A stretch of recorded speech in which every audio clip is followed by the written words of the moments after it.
puissent se l'approprier et puissent pérenniser ça. C'est très important. La communication, la sensibilisation, comme ça vous parvenez à convaincre les gens et les gens vont adhérer à votre projet. Comme ça, c'est pérennisé. Pour confirmer, monsieur le ministre, oui. Dans le cadre de ce projet-là, il y a ce qu'on appelle l'initiative communautaire. Aujourd'hui, il y a un renforcement de capacité qui est accordé à des initiatives communautaires. Parce qu'on avait vu dans le cadre de PIS 1, on avait appris la leçon que la meilleure approche, c'est de capaciter les populations pour une meilleure gestion des infrastructures. Leur faire comprendre que ces infrastructures-là que l'État a déployées ici, en termes de collecteurs, en termes de bassins, c'est à leur disposition et c'est pour eux, c'est eux les bénéficiaires. Et en tant que bénéficiaires, avant que l'État central n'intervienne pour corriger, c'est à eux de se l'approprier et d'assurer l'entretien. Il y a des missions de capacitation sur lesquelles Ousmane peut revenir pour expliquer où est-ce qu'on en est dans le programme de capacitation qui est prévu dans le programme. Merci beaucoup DG. Comme il a dit, c'est un projet avec 4 composantes. Nous avons un volet drainage des eaux pluviales qui est presque fini. Nous avons un volet assainissement des eaux usées qui va bientôt démarrer. On est en phase d'attribution du marché parce que voilà, à la baie d'Anne. Parce que ce qui se passe dans cette zone-là où la nappe est affleurante, les populations ont tendance à connecter leurs fosses dans nos canaux. Ce qui fait qu'au niveau des bassins, on reçoit des eaux très chargées. C'est d'où l'importance de ce volet-là qui va bientôt démarrer et qui va se continuer à travers un nouveau programme appelé le GIPS 3, peut-être déjà va en revenir. Maintenant, la troisième composante, donc c'est le plan d'action et de réinstallation qu'on est en train de mettre en œuvre. Parce qu'au niveau des bassins, quand même, il y a eu des populations donc, qui y habitaient.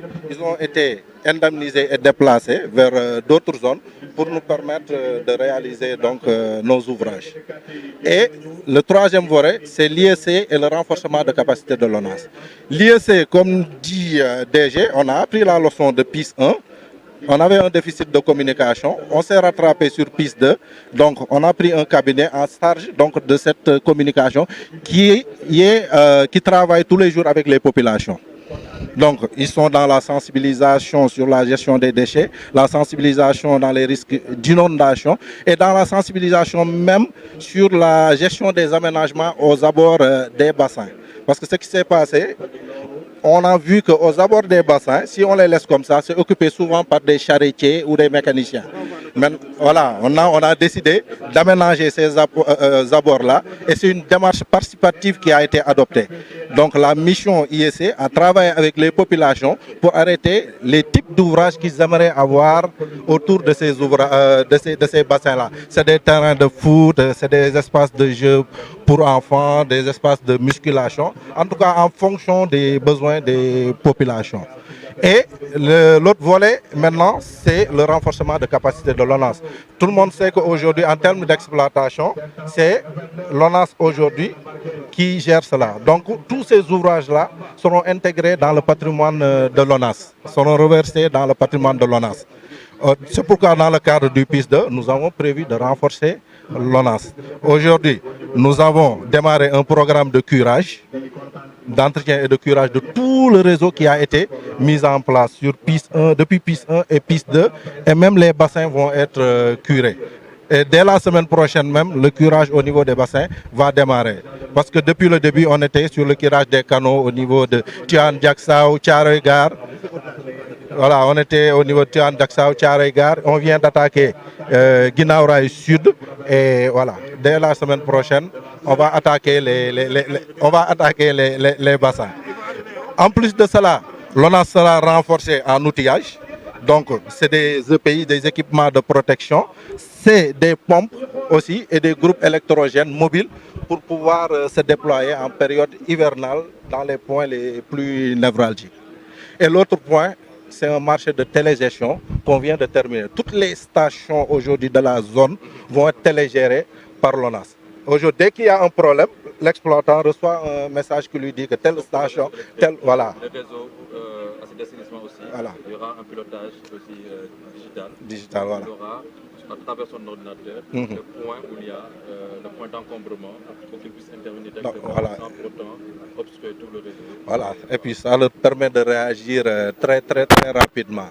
Donc, autre élément très important sur lequel je veux insister, au-delà des travaux d'assainissement et d'eau pluviale, c'est l'impact qui est important. Parce qu'au-delà de ces travaux de mise hors d'eau, il y a l'impact également sur le cadre de vie, il y a l'impact aussi sur le plan sanitaire, parce que nous surveillons aussi les indicateurs en termes de maladies dues à la promiscuité, dues aux eaux usées, dues aux eaux stagnantes. Mais aussi, on est en train de surveiller aussi l'indicateur sur le taux d'alphabétisation. Parce que ces impacts, tout ce qu'on voit, ça peut empêcher les enfants d'aller à l'école.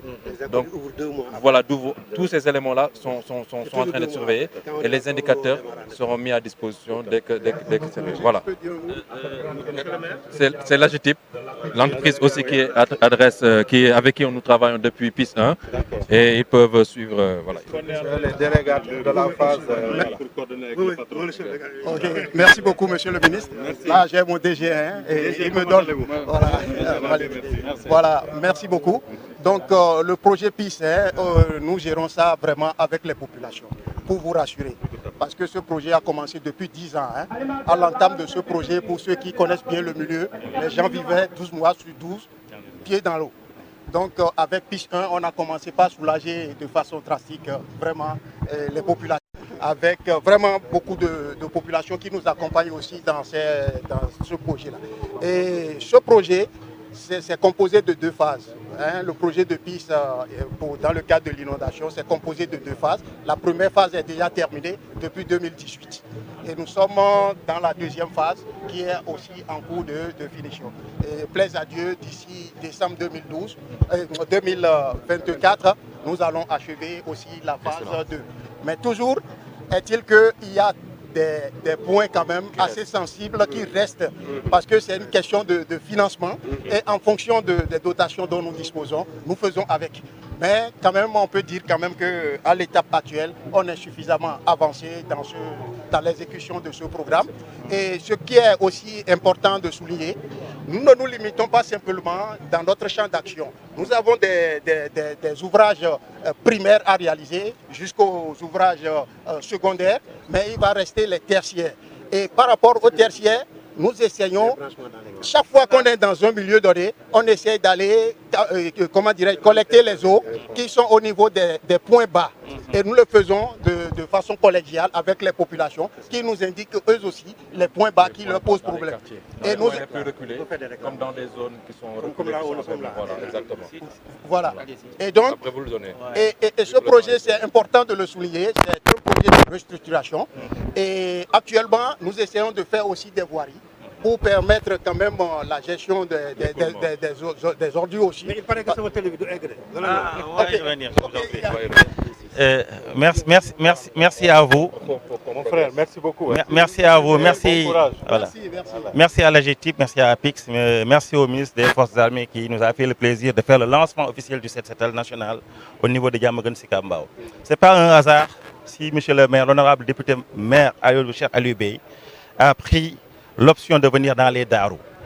Parce que depuis 1989, nous avions scindé cette zone-là, la commune, en quatre grandes zones. Et ça c'est la zone des Darou. Je peux dire que depuis 1989, elle est en rade par rapport à votre projet, au projet de APIX, au grand projet du chef de l'État. Peut-être que dans la zone des Samsam et autres, Talimam Diaré, c'était le souci principal des populations de Diamaguène Sicap Mbao. Mais partant de l'autoroute APA jusqu'à la route nationale, il n'y a presque aucune infrastructure. Il en parle, la route d'Abdou Ndiaye. Ils avaient commencé avec CSE de faire la canalisation qui est fermée. On va y passer pour voir. Le bassin se trouve du côté de presque à 500 mètres. Les eaux ne ruissellent pas vers cette zone-là. Vous avez donné le point le plus bas, c'est la zone des 78. Mais il y a des cuvettes, comme on dit. Medinatou Mounawara, on va y aller, on va y faire une petite marche, comme ici et autres. Nous, ce que nous aurons souhaité, parce qu'avec APIX, j'étais secrétaire général au niveau communal, il en faisait partie lui-même.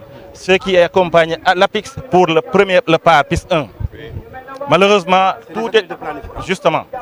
Et là, on avait parlé même comme à défaut de moyens de créer des connecteurs, des antennes, pour permettre vraiment aux populations de pouvoir être soulagées.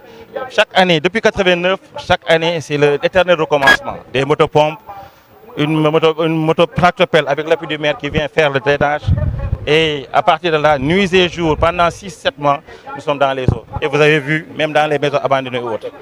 Maintenant, ce que nous souhaiterions devant le ministre, devant les autorités, c'est qu'on puisse vraiment prendre en compte le souci de ces populations. Parce que vous le faites avec nous, mais parfois, ça n'arrive pas jusque là où nous aurions souhaité que ça puisse arriver. C'est un problème que ça pose. Que nous ayons au moins plus de 10 000 à 50 000 personnes qui sont là, de 10 à 50 000, on dirait presque 10 000 familles qui sont là dans les eaux depuis 1989. Et vous allez faire le constat par vous-même. Il y a des eaux qui sont toujours dans des maisons abandonnées depuis 2005. Et avec le projet d'APIX, avec le PAR 1, le PIS 1, les gens étaient vraiment, c'était un projet très ambitieux. On s'est arrêté à cet endroit-là parce que ça devait sortir sur la route de Fora, de Sicap, pour pouvoir vraiment créer la connexion avec les autres Guinées. Vraiment, ce n'est pas un hasard qu'on soit là, mais nous aurions souhaité que vous ayez vu vous-même toutes les maisons abandonnées. Voilà. Donc, monsieur le maire, donc voilà. C'est plus une contribution. Merci. Merci. C'est surtout ça. Merci beaucoup. Que c'est bon de créer voilà. un mécanisme Merci. qui permet l'interaction en amont, pendant les phases de mise en œuvre, mais aussi en aval, pour tirer les bonnes leçons. Et comme ça, vous restez dans votre cercle vertueux qui vous permet vraiment d'avoir la meilleure synergie possible et les meilleurs résultats. Merci. Mais tout ça, c'est des contributions. Voilà, voilà, c'est ça. Okay. Mais merci beaucoup. Hein. Voilà, c'est bien. Merci. Restructuration dont le DG de l'APIX a parlé. Donc, ça peut rentrer dans ce programme-là, normalement. La rectification, quoi. Oui, la rectification, voilà. C'est ça. C'est ça. Je pense que sens bobu, moi en tant que maire, je l'ai dit, faites-moi la liste parce que pour moi, kër go xam dañ ko abandonné depuis 2005 ba légui, mootul nek ci biir paré jël ndox. Borom dem na, moom kër gi moomul kër gi dañ ko war a raser parce que c'est des questions de ruine, c'est des questions de danger. Donc dañ ko war a ranger. Moi, je prends beaucoup d'arrêtés de ruine pour demander à ce qu'on enlève. Mais je pense que j'avais dit à un certain moment que si on avait pu avoir l'accompagnement de l'armée, ça a été plus simple. Parce que l'histoire des maisons, c'est un peu sensible. C'est un peu sensible. Ce recensement-là, en tant que civil, mais l'armée, intervenir. Mu yor ay kayit aussi. Waaw voilà waaw ñoom ils ont la cartographie, ils ont les noms, ils ont les trucs. Kayit au plan légal, je veux dire. Au plan légal. Mais soo leen bàyyee ñoom ñu jël ay nit comme ñun nii ku nekk toj këru morom. ëllëg la sécurité que le gars vienne reprendre sa maison ou se faire dédommager pose beaucoup de problèmes. D'ailleurs on l'a vécu dans beaucoup de zones. Moo tax en tant que maire parfois je vois mais je n'ose pas le faire. Parce qu'après je me dis, j'aurais pas après que mon mandat est limité, je vais partir, d'autres personnes vont récupérer ces terres, c'est difficile. Donc derrière, il n'y a pas une garantie. Le mieux c'est que l'État mette en place un programme. En fait, c'est ce que je expliquais tout à l'heure. Nous sommes aujourd'hui, l'expérience de PIS 1 et de PIS 2 a montré que nous devons aller aujourd'hui vers un programme de restructuration, pas au niveau de Pikine seulement, mais national. Avec des phasages, un programme qui peut aller décennal de restructuration urbaine. Parce que la même situation que vous vivez ici, d'autres quartiers le vivent, que ce soit à Thiès, que ce soit à Ouakam, que ce soit ailleurs. Et la restructuration, elle n'est pas seulement urbaine, elle est aussi rurale. Exactement. Aujourd'hui, nous sommes dans la définition de ce programme-là, dans l'élaboration. Rien qu'aujourd'hui, on vient de terminer la phase 1, qui nous a permis aujourd'hui, comme vous l'avez souligné tout à l'heure, de sortir pas mal de quartiers et de communes de mise au dos. Phase 2 qui est en cours d'exécution. Mais aujourd'hui, on a vers une phase 3, qui est GIPS 3, qui arrive aujourd'hui, qui va venir appuyer encore. Pour vous dire que les programmes de restructuration, ça ne peut pas être fait pour réaliser en une année ou bien en 2 ans. C'est un programme évolutif sur lequel aujourd'hui, en fonction des financements de l'État, maintenant le plus important, c'est de faire élaborer un programme décennal avec une visibilité sur 10 ans pour sortir toutes ces zones-là des problèmes rencontrés, que ce soit les problèmes de nids, d'inondation, d'insécurité, et surtout d'appui en termes d'infrastructures socio-économiques. Parce que les gens ici, ce qu'il faut rappeler, c'est qu'ils sont installés sans l'intervention de l'État, sans qu'il y ait des infrastructures socio-économiques. Nous avons réalisé dans le cadre de PIS 2 un CM que nous avons construit ici. Comme j'ai dit dans le cadre de PIS 1, au niveau de Guinaouraï, vous pouvez noter que nous avons école, primaire, marché, gare routière, ainsi de suite. Nous avons réalisé des infrastructures. Quand on parle d'habitat, c'est l'habitation et des infrastructures économiques et des voies de passage. C'est ça l'organisation spatiale. Maintenant, nous sommes dans la correction, dans la restructuration. C'est un programme qui va continuer. Il y en a qui en ont bénéficié lors de PIS 1, il y en a qui vont bénéficier de PIS 2. On va continuer à identifier les points qu'on va réaliser avec d'autres financements qui vont arriver. Avec le premier ministre qu'on a vu, le ministre de transit,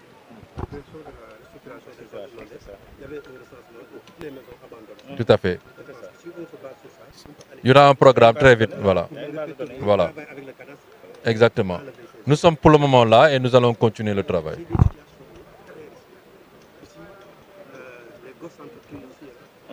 Mais oui. Mais oui, mais oui, mais oui.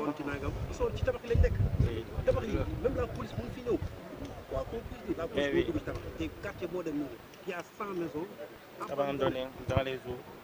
100 maisons abandonnées dans les eaux ñoom ñu koy utiliser nu mu leen neexee ku génn ñu agressé mënoo ci dara moo tax ñu naan Mais DG, est-ce que loolu mënuñu ko jël en compte? Il y a un aspect légal aussi.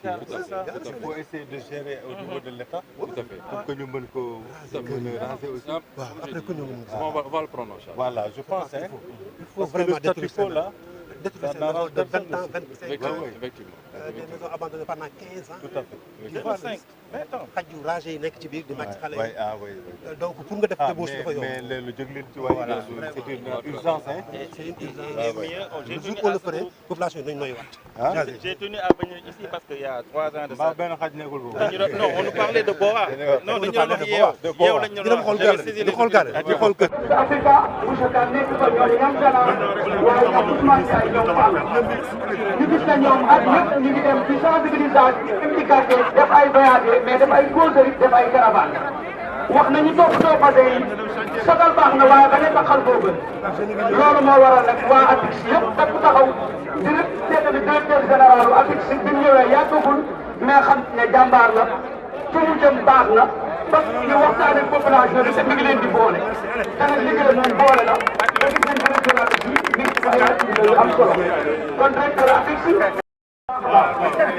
wax tey daal vraiment ñi ànd ak gouvernement bi yëpp tey dinañ seen taxawaay ci sécurité bi moom benn port de suuf boor yëpp am taxawaay bu woon sëkk di leen jaajëfalaat wax ne Sénégal tey bu accès fii ñëw na waaye di nuyu nag sunu xarit commandant Sicap Mbao sunu xarit am taxawaay lool di jàppale rek Sénégal kon moom ñu koy jaajëfalaat bu baax a baax wax jàmmale Sicap Mbao amuñu fayam taxawaayam am na solo waaye ci biir loolu tamit ñu ngi nuyu sunu xarit Alpha Cheikh Alpha ñu ngi lay nuyu te Cheikh boo xam ne yàgg na muy Paa Xaadim ku la xam ne taxawaayu Paa Xaadim fii ci daal yàgg Njaay le daaru sunu papa la nekk mag yàgg ci inondation kon Paa Xaadim jërëjëf yàlla yàlla taxaw na. mairie lañ koy sotti ah mairie lañ koy sotti. damay pousse ba mairie. waaw bëgg rek bu la ma teg commune bu la ma teg seen commune métti bi ma tegal ma ay bu nag kon dootuma xalaat de. Adja tàccu leen. macha allah allez le match est fini. Adja maa ngi pousse nag gis ngeen maa ngi arrière. maa ngi avancé. waaw bu leen ma jaay. caméra bi moom. ñu ngi leen di sant ci sunu sant yi nag ñu ciy jiital population yi nga xam ni ñoom ñoo ñu accueillir fii tey di sant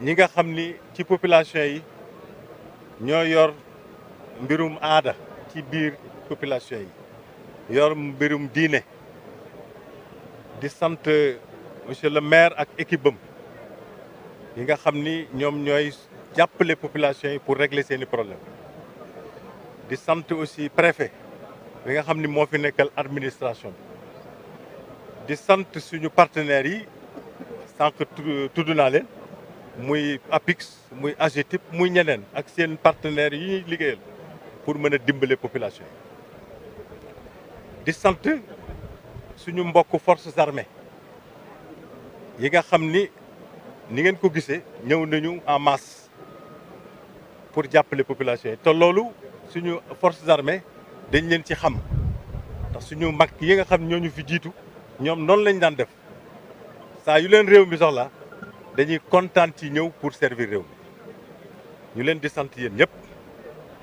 di wax nag ne bisu tey bi suñu kilifa di président Bassirou Diomaye Diakhar Faye daf ko tànn pour mu doon journée boo xam ni journée solidarité nationale la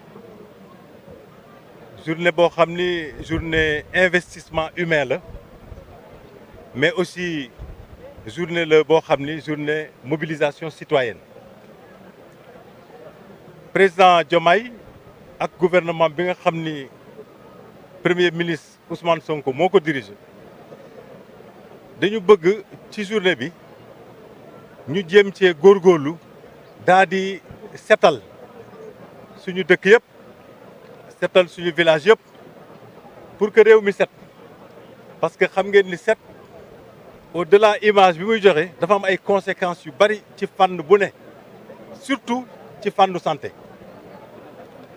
mais bëgg aussi mu doon journée boo xam ni dañ ciy désencombré parce que dafa bari yu bari yoo xam ni soxlawuñ ko mais dafay gêner suñu dund ci suñu cité yi ci suñu gox yi waa désencombré pour que li ñuy wax cadre de vie bi mu amélioré wu mais aussi mu doon journée boo xam ni dañ ciy curé waaw li nga xam ni moom mooy évacuer ndox yi fi ñuy denc fi ñuy garder ndox mi aussi mooy bassin de stockage yi yooyu yëpp ñu curé leen nettoyer leen ba nga xam ni liggéey bi ñu bëgg ñu def ko dinañ ko mën a def mais aussi réaliser ay bassin yoo xam ni yu bees lañu parce que bassin yi réaliser na ci lu bari mais am na yuñ ci soxla bon pour def loolu nag président bi ak gouvernement bi dañoo bëggoon population yëpp daal di ànd nekk benn pour mën a def liggéey boobu def ko mais aussi mu doon seen moomeel activités yi nga xam ne lañ ci prévoir yëpp mu doon loo xam ne ñoom dañ ci gis seen bopp ba nga xam ne du jar à chaque fois autorités yi di ñëw di leen pousse pour que ñu def ko ñoom ñoo koy defal seen bopp parce que gëm nañ ni lu leen amal njariñ la te ñoo ko moomal seen bopp moom la ñuy wax appropriation bi nag bëgg nañ mu am ci édition bi mais bëgg nañ mu am aussi ci yeneen éditions yi ñëw yëpp mais entre éditions yi aussi bëgg nañu population yi de temps en temps ci impulsion maire yi impulsion imam yi impulsion préfet yi ñu organiser wu pour que entretien bi nga xam ni moom la liggéey bi laaj ñu koy def loolu lu am solo la appel boobu nag suñu mbokk yi nga xam ne dañuy sol tenue ñuy wax forces armées surtout gis ngeen leen fii ñoom ñëw nañu en masse ñëw nañu ak honneur ñëw nañu ak enthousiasme te loolu lañ leen xamee suñu mag yi ñu fi jiitu woon yëpp loolu lañ daan def ñëw nañu ak honneur ñëw nañu ak enthousiasme ndax suñu armée yéen xam ngeen ni dafa am concept bu ñuy wax concept armée nation mooy concept bu leen di permettre ñuy continuer di liggéey ci li nga xam ni mooy seen liggéey mooy défendre territoire bi mais nag fu leen réew mi soxla ñu mën a aussi disponible pour jàppale réew waaw ñu ngi leen ci sant bu baax nag di ci sant aussi population yëpp di leen ñaax ci ñu gën a góorgóorlu liggéey ensemble parce que suñu àndee rek on est plus fort quand on est ensemble on est toujours plus capable waaw mais ànd nag pour mu mën a jur li nga xam ne moom lañ ci xaar il faut que ànd boobu am ak respect ku ne jox sa morom respect waaw il faut mu ànd aussi ak compassion mooy am yërmande ci suñu diggante parce que ay nit lañu des fois mu am ñu ci am ay jafe-jafe il faut que ñu xam ne ñeneen ñi ñu ngi leen di jàppale yërëm nañ leen mën nañ leen jàppale ànd ak aussi générosité waaw mooy bul xalaat sa bopp rek di xalaat ñeneen ñi aussi lépp loo xam ni bëgg nga koo def première question bi nga war a laaj sa bopp mooy lii su ma ko defee mbaa du ma lor keneen waaw loolu mooy générosité te ku ne su sóoraalee sa morom rek affaire yi day yomb waaw loolu tamit ñu ngi leen ci ñaax bu baax a baax di leen fàttali ni Sénégal aussi benn famille la Sénégal koo fi waxtaanal 30 minutes après di ngeen gis ne am na fu ngeen tase Sénégal famille la famille nag dafa war a ne ci jàmm dafa war a joxal leen loxo fu jàmm am nag en général yàlla dafay teg loxom donc nañu góorgóorlu dox jàmm di waxante jàmm yéenante jàmm suñ ko defee rek ñun ñëpp incha allah dinañ ci gis suñu bopp réew mi avancé ni ñu ko bëggee maa ngi leen di sant di leen gërëm waaw.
Voilà, Abdou Diop. Voilà, c'est le ministre des Forces armées. Ah, maa ngi bàyyi sama kilifa. c'est le ministre des Forces armées. Jàppal.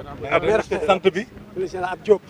yow kay lii tax nga. Diop maa sama taal le général Birame Diop. Ça, c'est le directeur de la donc c'est waaw monsieur Bathily di sama mbokk. kon je prends la parole. Et merci de l'opportunité qui m'a été offerte par monsieur le maire. Parce que c'est mon supérieur, je suis son auxiliaire. Nous disons bonjour à monsieur le sous-préfet de l'arrondissement de Thiaroye. Monsieur le ministre, monsieur le directeur général, nous vous souhaitons la bienvenue au nom de toute l'arrondissement de Thiaroye, plus particulièrement la commune de Diamaguène Sicap Mbao. Je me nomme Abdou Diop, délégué de quartier au niveau de la commune, parmi les 71 délégués de quartier. Je fais partie du comité local de médiation, le CELEM, qui a été initié par APIX et monsieur le maire et le sous-préfet. Donc je parle au nom de la population. Nous sommes tellement satisfaits et nous remercions Dieu. Déjà nous remercions vos prédécesseurs, mais nous vous tendons la main et nous vous souhaitons la bienvenue. Vous et votre nouveau gouvernement, nous sommes tous des Sénégalais. Voilà les travaux de l'APIX qui ont été réalisés par l'APIX, réalisés par l'entreprise CSE. Nous sommes tellement, parce que nous faisons partie du BTP. Vous avez vu ces bassins, c'est le BR3, il y a le BR3-2 qui est devant. Il y a d'autres sites canalisés, d'autres connecteurs. Il y a le P3-4, le P3-4-6. Tous ces bassins et toutes ces réalisations nous font au moins la décentralisation de nos quartiers. Vous avez ce bassin, c'est un bassin tout simplement qui devait être un bassin continuel. Mais on l'a divisé en 4 bassins. Ça, c'est l'étude de CSE et vos techniciens, les Alunia et Ousmane et AGETIP et tout le monde. Donc, voilà pour créer au moins déconnecter nos quartiers. Ici, c'est Samsam 2. On peut passer maintenant de Samsam 2 jusqu'à Samsam 3, vers Télimam Diar jusqu'à Fass Mbao. C'est coupé carrément. Tout à fait derrière, on peut prendre ici jusqu'à Thiaroye Gare. Donc, loolu lépp moom moo ñu defaral suñu dëkk bi. ñu kontaan ci trop di ko rafetlu di ñaanal nag APIX ay fonds yu précaires parce que tamit dara daanu dajul suuf.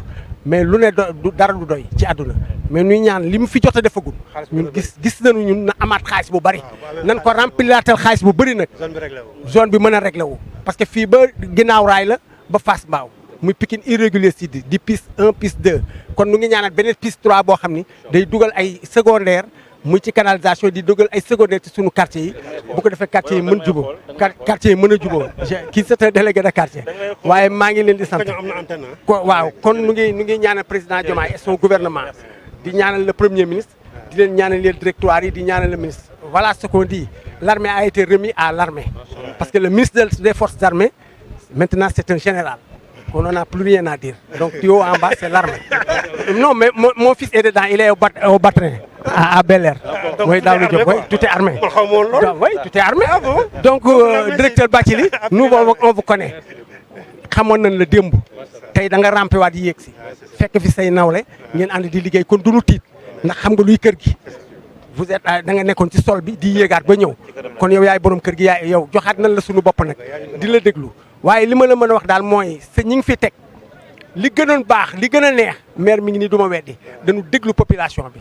Surtout nag l'entreprise CSE je ne vais pas manager aucun effort pour wax nag ci CSE parce que CSE dafa ñëw ni cëpp ñëw wàcc ci ñun yéen moom seen liggéey su ngeen gisul lu leen neex wax leen su ngeen gisee lu leen neex wax leen lu ngeen bëgg it wax leen nu ànd ak ñun ci RSE bi on les arrête on les fait reprendre mais tam ñun ñu yar suñuy doom grâce à monsieur le maire parce que dafa ñëw nekk agent de développement moom it yar xale yi su ne ni mu ni délégué jógal joxaat nu cër bi di waxal xale yi noppi nu woowaat xale yi waxtaan ak ñoom CSE wax leen bëgg parce que on a des enfants qui sont dans le BTP moi qui vous parle j'ai été dans cette entreprise sociétaire CSE kon je connais le BTP bu ko defee nu waxtaanaat Mbow reprendre yi mu war a def yëpp mu baax kon amul lenn lu ci ñaaw waaw kii nag c'est le directeur des impasses dama ne et je le dis au fort à chaque fois à chaque vitesse ndox mi dindil lu ndox mi baax na dindil lu ndox mi baax na ndax mooy première chose à faire mais li ci ne mooy la libération des emprises ki koy def nag di ko saytu mooy Aliou Ndiaye mii taxaw ci loolu ñuy fay nag nit gi fay goo xam ne vraiment fay social la ku nu fi fekkoon nag néegu ñax tey buñ la fayee da nga tabaxi terrasse kun fi fekk ak terrasse buñ la fayee nga tabaxi étage kon APIX nu ngi koy remercier ci loolu te ba pare mu defaat benn affaire parce que dafa fekk ay kër yoo xam ne këru héritage la woon mu am coow kii ni mën naa teggil kii ni du ma mën a teggil bi mu leen laalee alhamdulilahi rabbil alamin APIX ñëw fay leen population bi yëpp kër googee famille boobu dafa daal di commencé wu toog jël seen xaalis defaru bëgg sax ñaari famille ku ne mën a am kër kon loolu APIX moo ko def kon c'est solidarité la sociale la kon nag ñu ngi remercier loolu exceptionnellement Aliou Ndiaye mais ñu ngi joxaat haut la main le représentant du préfet le représentant du gouvernement muy Mor Gueye moom mi nga xam ne mooy jàkkaarloo ñun ay commission c'est un gars boo xam ne ni population lay waxal su ñëwee bu la nee lii ngay xëccoo ko mer mu ni wax leen nu indiwaat la ba nga am li nga bëgg. De Médina Fass. Au départ, ce quartier-là devait être connecté à la forêt classée. Mais vous avez tous entendu parler des problèmes environnementaux qui existent au niveau de cette forêt. Donc aujourd'hui, tout ce quartier-là est drainé vers ce bassin-là, BR3-1. Donc c'est ce... Voilà. Médina Fass est drainé vers ce bassin-là de Samsam 3. Et voilà, à travers ces collecteurs-là, on draine aussi la gare du terre de Yeumbeul. Donc tous les eaux venant d'ici descendent vers ce bassin-là. Et ce bassin-là est connecté à un autre bassin qui se situe à 300 mètres d'ici au quartier de Nasroulaye. BR3, le quartier de Nasroulaye. Donc, et à partir du quartier de Nasroulaye, les eaux descendent, donc traversent vers le camp, donc traverse l'autoroute, voilà, traverse l'autoroute à péage pour rejoindre. C'est dont ils vont parler parce que ça passe ici à l'intérieur du camp. Voilà. Et traverser l'autoroute. Voilà, comme il dit, traverse l'autoroute à péage. Et nous avons ici, à Tuan-Diaksao, deux grands bassins, BR3, 739. Et c'est à partir de ces bassins-là que les eaux traversent la nationale pour rejoindre la mer vers Thiaroye-sur-Mer. Donc ça, c'est à peu près le circuit hydraulique donc, de toute cette zone. Peut-être je vais laisser au chef de mission de l'AGETIP expliquer un peu aussi les contraintes qu'on a au niveau des voiries. Ok, merci beaucoup. Et pour le compléter, vous voyez la rue Talimam Diarra. C'est une route qui est en projection et ce serait aménagé parce que en période hivernale, vraiment, cette route est souvent coupée et impraticable. Donc, les bassins que nous sommes en train de réaliser aujourd'hui serviront d'exutoire systématiquement à cette grande rue qui est très importante. Donc, le financement disponible avec Promoville. Avec Promoville. Maintenant, aujourd'hui, avec l'entreprise. Non, c'est Promoville qui veut gérer ça. Non, ce n'est pas nous. Nous, on draine la route. Nous, on fait. La GTIP gère l'assainissement et la voirie. L'assainissement et puis cette voirie. Mais c'est cette qui est exceptionnelle. De faire quelques travaux pour pouvoir faciliter le drainage pour cette année. Avant le démarrage de Promoville, en septembre, quoi. Ce qui bloquait Promoville, c'est qu'ils n'avaient pas d'exutoire pour réaliser cette voie. Ils avaient le financement pour réaliser la route, mais pas d'exutoire. Aujourd'hui, on leur a donné l'exutoire et on leur a offert aussi des canaux où ils pourront connecter cette voie. Et chaque année, on mettait 2 pompes de 800 mètres cubes pour pouvoir drainer les points bas. Et cette année, Inch'Allah, le canal qu'on est en train de réaliser est presque fini. Donc, on espère qu'il n'y aura pas de... Il n'y aura pas de problème. Donc, c'est très bien cette coordination. Cette coordination. Voilà. C'est à cause des contraintes budgétaires que nous, on n'a pas intégré ça dans le projet de PIS. Sinon, cette voirie-là, on l'aurait intégré aussi dans notre projet. Parce que, globalement, le projet n'est pas seulement axé sur la mise hors d'eau. Quand on réalise les collecteurs, on essaye d'aménager la voirie qui passe aussi au-dessus pour éviter les ensablements. Donc, dans notre projet aussi, on réalise des voiries. On a fait au moins 40 km de voirie dans ce périmètre-là. Donc, ce qui est important aussi de souligner, comme on est là, on n'a pas suffisamment de ressources pour aménager les voiries de ceinture de ces 4 bassins qu'on vient de réaliser. À l'entame du projet, c'était des TIFA, des maisons abandonnées. Donc aujourd'hui, si nous sommes là aujourd'hui, c'est grâce aux petits aménagements qu'on a déjà fait. Sinon, avant, on ne pouvait même pas rester ici, c'est des TIFA, des maisons abandonnées. Donc aujourd'hui, pour une plus-value de notre projet, on souhaiterait aussi aménager les voiries tout autour de ces bassins et ça mettra en cohérence tout ce réseau qu'on a réalisé avec un aménagement derrière. Et je crois quand même que... Pour terminer, sur ce point-là, de la même manière, parce qu'en l'absence de ressources financières, il y a l'ingéniosité. Il faut faire appel à l'ingéniosité. Et c'est là que je vous invite. De la même manière qu'aujourd'hui, vous avez pu identifier le besoin de créer ici cet espace-là de circulation, par rapport à ce gap-là, l'ingéniosité peut combler en attendant le manque de financement pour sécuriser cette voirie-là et aussi aménager. Vous avez des possibilités avec le maire, identifier, comme j'ai dit, avec des pneus de sécurisation pour au moins sécuriser la voirie et des solutions alternatives. Vous êtes là, vous êtes en entreprise, vous avez les matériels qu'il faut, accompagner les populations. Parce qu'au-delà des travaux en tant que tels, on a une mission aussi d'accompagnement et de soulagement des populations qui sont dans des zones reculées ou bien des zones enclavées. D'abord, dañuy kontaan ci visite bi parce que ce n'est pas évident vu cette situation ni mu chargé woo mais ñu ngi lay remercier aussi suñu honorable député maire monsieur Alioune Bey mi nga xam ne mi ngi def aussi ci commune Diamaguène Sicap Mbao liggéey bi am solo comme ni nga ko gisee avancement travaux yi comme li ma la waxoon dafa am loo xamante ni yéenay première chaîne boo xam ne interlocuteur la entre ñun population bi ak le président de la république mooy bépp information bu population bi am gouvernement yi dañ ko war a yëg les ministres bu ñu ko yëgee am nañ obligation jàllale ko ci président de la république lenteur travaux yi chaque jour dañ koy insister parce que li fi nekkoon bëgguñu mu amaat fi ay taf yëngal bu ñu sentir ne le ministre moo fi war a ñëw ñu accélérer les travaux te loolu ñun rafetlu wuñ ko duñ ci d'accord beneen mooy monsieur le ministre boo xoolee en face de nous fii terrain de football la woon terrain de football boo xamante ni yaa ngi doon wax espace vert bu am solo mais ñun terrain bi rek la ñu am sam-sam li muy rëy terrain bi rek la am terrain bii nag ñun ñoom ñoo ñu posé woon préjudice parce que ñoom ñoo causé lii nga xam ne mooy terrain bi dañ ko doon defati ci entraînement mais mënatuñ il est impraticable depuis ba travaux yi commencé ba tey donc aussi am nañ beneen maanaam ñaxtu mooy ñu fexe ñu ko réhabiliter bu dee mën na nekk ñu defaraatal ñu li nga xamante ni mooy suñu terrain parce que terrain bii rek lañ mën a am pour di fi tàggatoo donc loolu laa amoon ci lu ma ciy wax di la remercier aussi jox Ndiolaye ki nga xam ne mooy chargé de l'environnement mu wax Ndiolaye bu gaawee parce que 2 minutes lañ ko ñaan mu may ñu chargé cadre de vie et environnement ginnaaw bu ñu rafetloo liggéey bii nii yëpp monsieur le ministre ñun ak suñu préparation pour collaborer pour jàpp ci liggéey bi ñu ngi leen di ñaan ñun liñ ciy ñaan rek mooy éclairage yi parce que ñun gis nañ ñu am na 3 bassins yoo xam dañoo ouvert fii amul balise amul lumière te dafa bëri ay nit yoo xam ne dañuy nekk secteur bi ñu leen di ñaan ginnaaw bu ñu amul lu mel mur de protection yi ak grille de protection yi ak ay lampadaires yu nga xam ne dañu may ay lumière ci côté environnement tamit aussi ñu ngi leen di woo ñuy ci côté comment dirais-je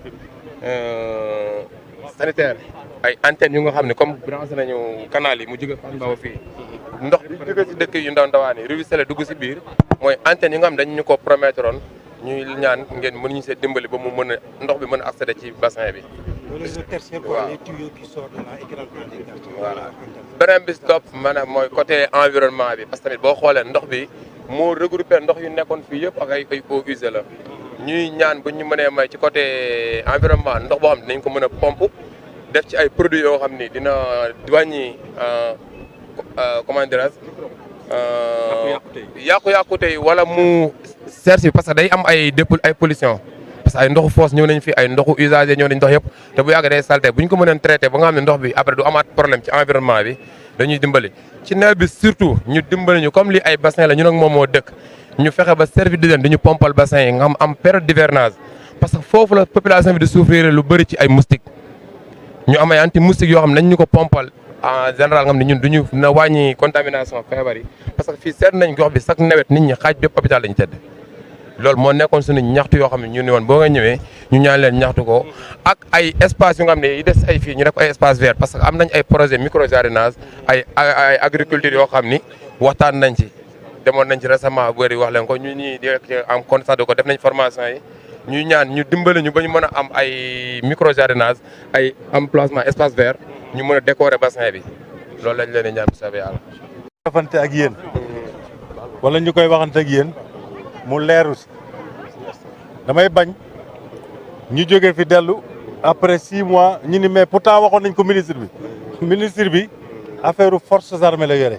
dëgg la waaw mënuma leen a dikk loo xam ni duma ko def mais nag ñii nga xam ni ñu ngi fi di liggéey ci travaux yi fi ne mën nañu par le biais de votre maire jéem a waxtaan seet ba nu ñuy trouver ay solution ak yi ngeen wax ni yëpp mais yéen tamit ngeen dugal ci seen loxo parce que nit ki tamit day jéem ñu fekk ci ko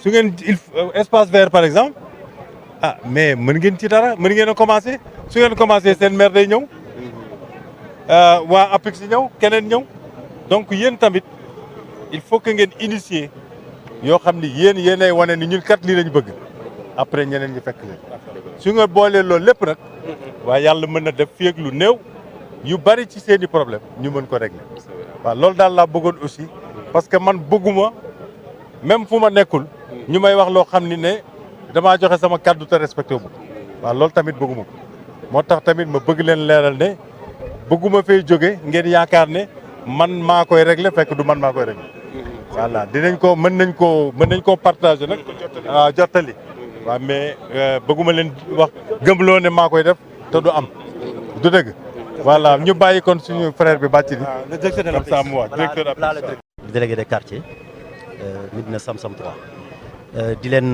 dalal bu baax di leen masawu coono di remercier ki nga xam ne moom mooy ministre bi ak délégation ak directeur APIX ak suñu maire bi nga xam ne maire bu ñàkk ki ñaan la di wax juste que ne rek am nañ ay doléances yoo xam ne rek dañ ko bëggoon surtout lu jëm si waa APIX yi xam nga parce que travaux yi depuis bi mu commencé ba léegi gis nañ si ay avancement mais tam gis nañ si loo xam ne xëy na saa buñ ko fi bàyyee rek dina am ay gàllankoor yoo xam ne dina ko jural population yi muy soo gisee suñu gannaaw mbedd bi nii dañ ko jëloon dem ba am ay kër yoo xam ne kër yi dañ ko dévier xam nga léegi nag ñun loolu li nga xam ne la lañ ci kii en cas de agression parce que tey soo tollee fii mënoo def tout droit pour gis la nekk ci ginnaaw mbedd bële mënoo ko gis tey mbedd bu mag boobu tey ku fa doon agressé mënoo toll fii di ko gis am na ay kër yoo xam ne demandé woon nañ ko ki nga xam ne moom mooy ay 4 maisons waaw les 4 maisons la demandé woon nañ ki nga xam ne moom Ousmane Ndiaye bon peut-être que ni mu ngi si liggéey ak yéen mu doon loo xam ne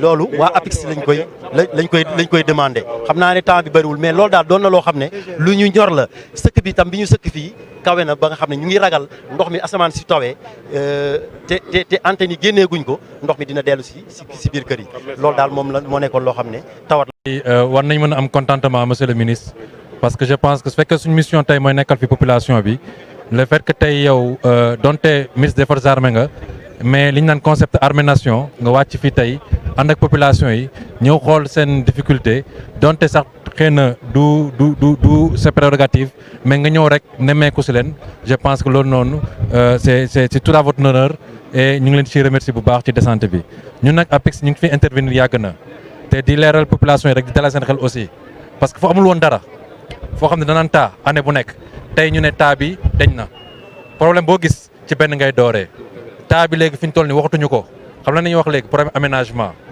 n'est-ce pas parce que taa moo fi daan am kenn mënu fi woon dox fii daaw xëy na soo ñëwoon ci ndox ngay dugg tey ñëw nga ba tey nga am ngay bassin am nga ñeenti bassin ci bassin yooyu si suñu waxtaan ak ñun ak yéen ba tax na tey mënoon na nekk benn bassin bu ngand de 5 hectares mais waxtaan ak ñun ak yéen moo tax ñu séparé ko pour ngeen am foo jaar diggante Sam-Sam 2 ak Sam-Sam 3 ngeen am voie de circulation ànd bi nag noonu lay demee te noonu lay féwee di dara seen xel aussi ci benn mbir terrain bii ngeen gis nii loolu da ko boole ci programme bi mais balaa ñu boole terrain di football ñu dindi ndox bi ba pare te programme ndox bi suñu demee ba nga xamante yanj na ñun duñ fi jëlee nit di ko bàyyi ci mbedd bi dañ fi jëlee nit am fu ñu ko dugal am fu ñu ko yóbbu n'est-ce pas loolu nañuy wax réinstallation recasement de la même manière ñi nga xamante ne tey mooy moustiquaires yi xam nga dafa am phase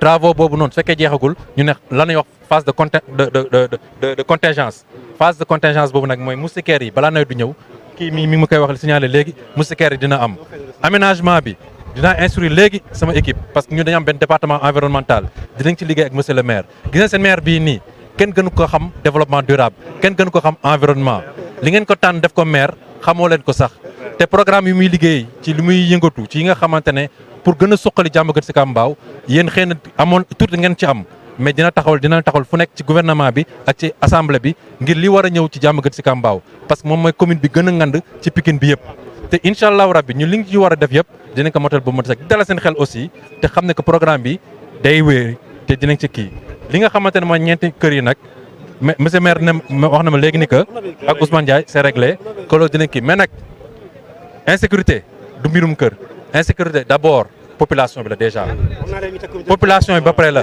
balaa population bi ba pare éclairage tamit dinañ ci liggéey après nag force de l'ordre soo ko ñëw donc vous êtes les premiers sécurités vous êtes les premiers gardiens de l'insalubrité parce que ndox bi suñ ko waree utiliser waat day fekk ñu bañ ci def branché eau usée ñaari ndox yooyu mënul ànd dafa am eau pluviale bu jógee ci jaww ji ak eau usée li ngeen mën a def ci ndox bii nii ëpp na mën na dundal fi ñu bëri liggéey la koppar la mais ci anam boo xamante ne yéen d'abord ngeen sécuriser ko li ñu def fii nii su paree yéen a ko moom vous êtes les premiers bénéficiaires donc yéen a ko war a sàmmal seen bopp balaa état di ñëw donc loolu la ñu leen di wax incha allah dinañ fi ñëwaat gën a mën waxtaan ak yéen jërë ngeen jëf. Merci beaucoup. Vraiment bon courage aussi. Allez, bon courage.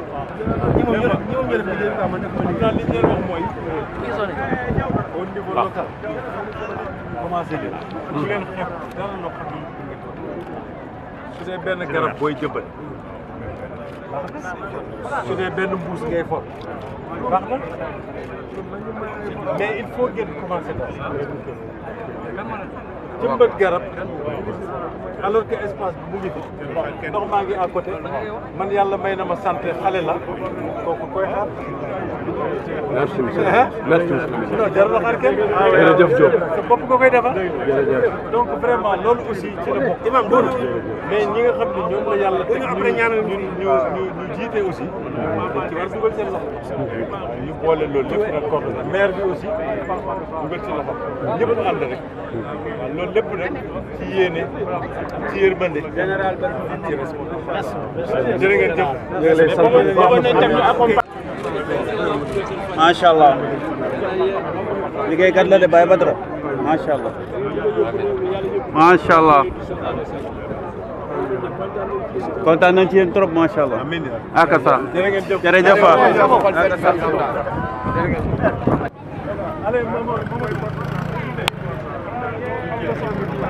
non pourtant ça va hein. C'est très joli. Monsieur le maire. Bon courage yombul mais nag jaamu yàlla la. Merci beaucoup. Allez, bonne continuation. Allez, Aziz. Allez, Demba. Allez, merci.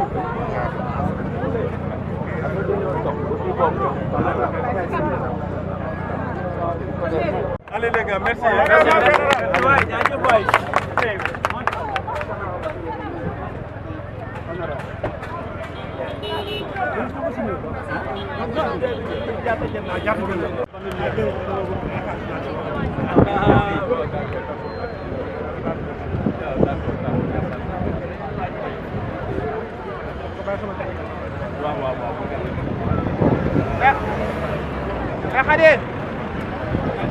Khady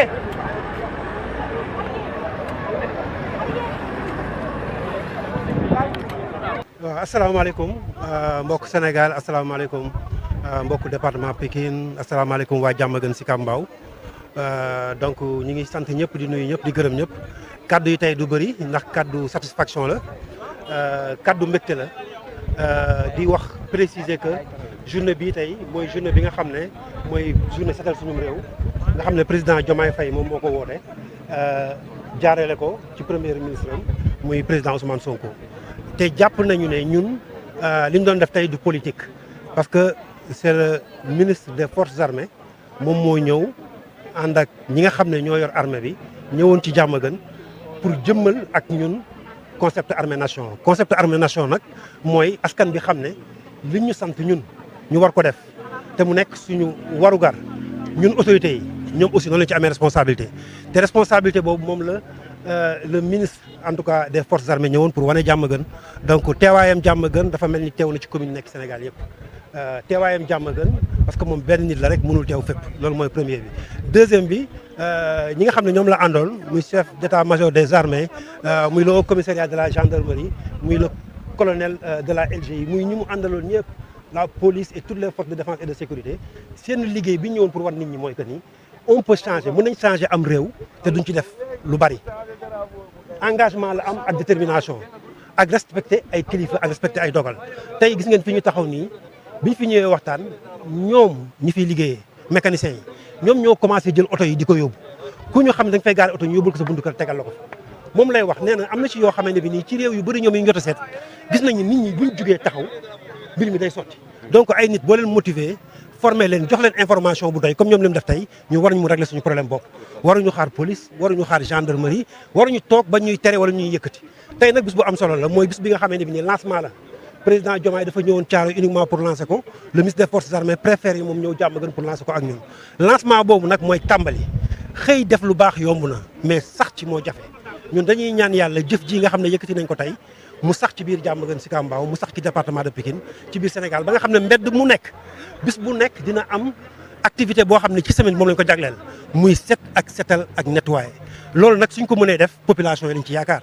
ni ngeen ñu yaakaaree ba teg ñu ci kanam noonu lañ leen yaakaaree noonu lañ yaakaaree chef de quartier yi ak notable yi pour ngeen jàppale leen jigéen ñi gis nañ di ko def léegi gis nañ chaque dimanche chaque mercredi chaque jeudi ci yenn koñ yi jigéen ñi jël seen bale di ko bale loolu la ñuy xaar aussi ci góor ñi ku ñu ne chaque dimanche wala chaque 15 jours wala ñu ne mécanicien yi comme ni ñu ko defee tey ñu ne chaque mois wala chaque 2 mois danañ dégager lépp rafet parce que dëkk pour mu am développement ki set lañ njëkkee dëkk yu rafet yëpp ngeen ni wëri ji di ko xooli ji di ko yéem naan damaa bëgg a tukki bay jël Barça wala Barsax mais ñoom ki set kese ci lañ amee li ñu am donc ñun jàpp nañ ni tey message bi ñuy lancé à part satisfaction bi ñu am ci remercier armée bi dans tout son ensemble Sénégal lu mat juróomi téeméer ak juróom fukk ak juróom benn commune moo fi nekk su armée bi choisir ñëw fii ministre de souveraineté bu toll ne ministre ñëw fii mooy am na lu ñu fi yaakaar ça veut dire yaakaar nañ ni ñu àndee di dox man ak yéen nekk na doxin boo xam ne buñ ko téye dinañu won exemple ci Sénégal wala ci Afrique que mën nañ soppi ab commune ci àndandoo ci boole xol yi ak ci ànd liggéey donc loolu la ñuy woon nit ñi di leen wax satisfaction bi ñu ci am tey franchement mënuñu ko natt satisfaction bi ñu am ci président de la République ba mu envoyé ñu le ministre alors qu'il était à côté vraiment mënuñu am fayam donc loolu daal la ñuy seede di ko seede suñu kanamu kilifa yi di wax tey wax ji mënta bëri mais li ci am solo mooy ñi ngi ñaan population yi à part de tey daal set setal yi na nekk lu continuer na nekk lu sax na Diamaguène bokk ci commune yi nga xam ne Diamaguène Sicap Mbao bi yi gën a set la wàllu ko département bi bokk ci département yi gën a set su ko defee Sénégal nekk réew moo xam ne dañ koy saytu di ko xool di ko tirer en exemple man nag am naa satisfaction ci presse bi globalement je pense que le ministre m'a dit de vous remercier par rapport ak seen engagement seen dénouement di leen ñaan aussi image yi ngeen fexe mu jot ko le plus rapidement possible pour que ñoom ñu mun ko traiter mais aussi di gërëm notable yi fi teew mais surtout les populations parce que ñëpp a génn fi ñu demoon jafe woon na pour nga génnee nit ñi mais tout le monde est sorti parce que ñu demoon ba amatuñu yaakaar am na quartier yoo xam ne demoon nañu ba yaakaar ni ministre des forces armées waru faa dem wala boog premier ministre faa dem wala président tey on a démontré le contraire que ba ñuy xeex pour soppi dara c'était pour kilifa yi gën a mag mën a dem ci quartier yi gën a sori mën a dugg ci kër yi gën a taa ak ci kër yi ñu abandonné xool ko ak ñun trouver résultat donc yaakaar mën na am donc na si ñëpp jàpp di sant ñëpp di gërëm ñëpp ci bis bu màgg bi nga xam ni vraiment le président Diomaye Diakhar Faye jàpp na ni mooy yoon bi ñu war a jël pour soppi Sénégal set ba pare li ki des nag set ça commence par la tête yaakaar naa ni ci bopp lay commencé nit ñi jàpp ni foo toog da nga war a xool ndax mel na ni mu war a mel wala melul ni mu war a mel donc loolu lañ leen di bàyyeel di wax suñu sant ak suñu ngërëm ci taxawaay bi ci journée bi di wax ni en tout cas Diamaguène Sicap Mbao moom la commune du lésigné ci benn moyen pour jox quartier yi matériel bi ñu soxla pour mën a continuer liggéey bi ba mu régler beneen question bi nag moo doon question inondation yi question inondation yi je pense que gis ngeen directeur APEX xam nga directeur APEX suñ koy doog a fal première sortem mu jagleel ko Diamaguène Sicap Mbao ñëw ci mairie bi ànd ak ministre bi ñëw fi te mu wóor nañu ni canalisation bi war a génnee Mame Diarra moom moo ko yor ñu jox ñu garantie ni balaa nawet dina egg canalisation bi war a jël quartier Abdou Ndiaye dem Diamaguène moo ko yor mu jox ñu garantie ne dina egg bassin de rétention yi ñu am yaakaar ne bassin yëpp nañ leen connecté pour ndox mi mën a génn donc jàpp nañ ni commune Diamaguène Sicap Mbao su paree li fiy des ci ndox dootul am solo loo xam ne la peut-être avec beaucoup un peu d'effort rek ak quelques programmes complémentaires mais tey li ñu ci gën a amal solo te directeur APEX indil ñu ko mooy on a un projet de 40 milliards yoo xam ne ndoxu douce yi nga xam ne chaque jour damay sensibiliser nit ñi ne leen ndoxu foos kenn du ko connecté ak ndoxu taw parce que boo ko defee ci ndoxu taw comme que ndoxu taw kenn du ko traité su demee ci bassin yi day sonal nit ñi bu demee géej day indi musiba donc tey am nañ programme boo xam ne day connecté kër yi génnee foos yi yóbbu leen donc nit ñi nañu dimbali tamit ndox yi ñu bañ ko connecté ci yooyu xaar tuuti programme bi ñëw ñu yóbbu nit ñi ñu yóbbu douche yi ci traité ko ca station d'épuration bi nekk entre Petit Mbao ak Diamaguène Sicap Mbao sànni ko ci géej gi presque à 3 kilomètres nga xam ne dootu amul retour donc loolu mu nekk amul solo leneen nag mooy le matériel je pense que ONAS envoyé nañu au moins pour cette journée seulement 10 brouettes ay pelle ay râteau ay gilet moom ngeen gis gars yi sol ko le ministère en a fait de même donc jàpp naa ni état bi moom tey waa Diamaguène Sicap Mbao de ñoom ñoo mën a xëy na lompoñ waaye ñoom li ñu am ci doole ak ci moyen ak ci kilifa yu war a teew ànd ak yéen ñu ngi koy def li ci des nag ñun la donc di ñaan ñëpp ñu jàpp si di ñaan ku nekk jàpp ni mbir mi sa mbir la am nañu ay kilifa yu ñu taxaw suñ ko eggalee dina baax en tout cas ñu ngi leen sant di leen gërëm di wax ni sant ak ngërëm jërëjëf merci